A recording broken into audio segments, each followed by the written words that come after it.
cost of living continues to rip through communities and people are being pulled into hardship or having the blips that David has so eloquently described, and the numbers of food banks are persisting.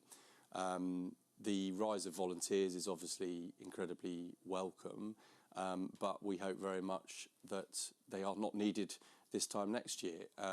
It is why, of course, the government with its budget recognised the cost of living as being the single biggest priority to address it.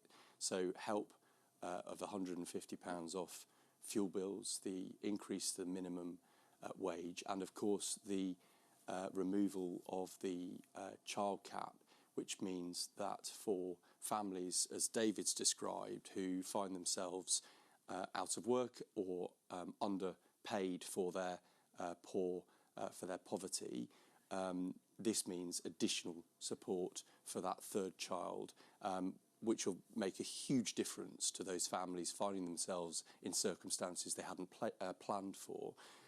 It's also why lifting 500,000 children out of poverty in a stroke of policy making that the Chancellor has announced, at the point with which we can afford it as a country, that is the difference a Labour government makes, opposed by the Conservatives.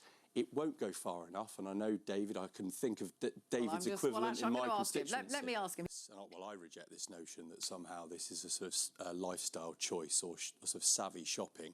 The vast majority of people, as David says, and I think of Tina in Radcliffe, an area I represent, for whom does brilliant work and will talk openly of how some people arrive embarrassed to have to ask for sensitive products as well as food. The idea that somehow this is some sort of elective choice is really upsetting and needs to be dismissed, in my view, as an idea. What we do need to do, though, is recognise that it isn't just the food that they get the benefit of going to a food bank for, because, as David rightly says, it's an opportunity to intervene, to direct people. And actually, although David makes an interesting point about underutilised benefits, I think of pensioners that I've helped by directing them to get access to pension credits they weren't taking. I don't think we use that money to plug a gap. We've got to grow the economy, which is what we're on the way.